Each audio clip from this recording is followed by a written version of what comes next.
Hi, I'm Tim. Welcome to Watchbox, and thanks for logging on. If you love this watch, email me, tmosso@thewatchbox.com. It's in the description below. Your purchase and pricing email question line for buying this or any watch you see on any Watchbox platform. Reach out to me directly. Email tmosso@thewatchbox.com. Today, we are discussing the latest Rolex Oyster Perpetual Datejust 36. This is the 126201 in Everose red gold and 904L stainless steel. This is the watch as it exists today in the collection with a fascinating combination of features selected. We'll talk about the customization by the original owner in just a moment. Let's talk about what is standard. 36 millimeter diameter case, and the watch is 11.8 millimeters thick. From lug tip to lug tip, it is 43.3 millimeters, and then with the end links of the Jubilee bracelet, the total distance across the wrist is 44.8 with a 20 millimeter spacing between the lugs.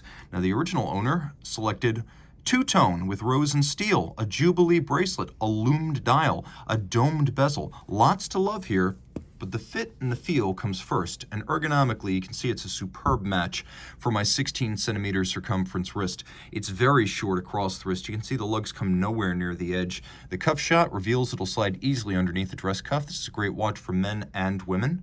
Remember, since the first Datejust arrived in 1945, 36 millimeters has been the standard size and the original size. So this one hews very closely to that heritage. And that heritage includes the Jubilee bracelet. As originally launched in 1945, the watch marked the 40th anniversary or Jubilee of Rolex, and this bracelet was born with the model. So it's a combination of a tapered profile, polished small center links. We have satin finished shoulders, and then polished outer faces. You can see there was actually plenty of gaps between the links to vent the wrist on a hot day, and these modern Jubilee bracelets are so solid with their solid center links that they can act as sports watch bracelets. So you don't really need an oyster bracelet, and again, this one is silkier and more supple with its small links and vents better than an oyster.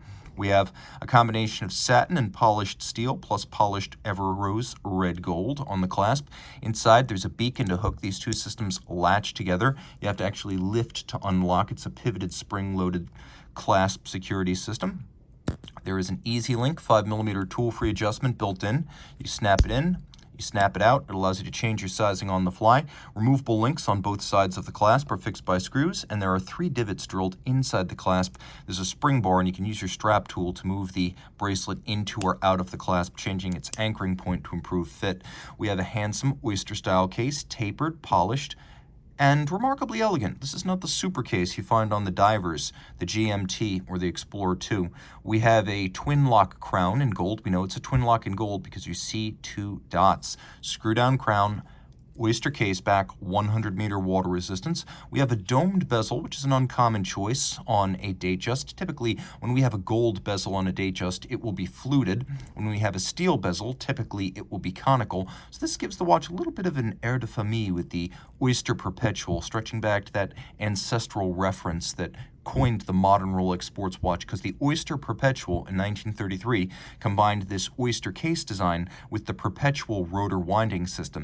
In 1945, we got the Datejust, a 3-hand watch with a jumping date. It was named Datejust because, thanks to the instantaneous date jump, the date was always just relative to the time displayed on the dial. And what a dial!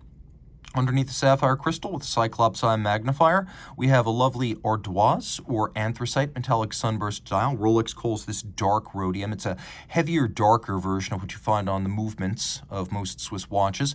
The hands, the crown, the indices are rose gold 18 carats. They won't tarnish, oxidize, or discolor over time.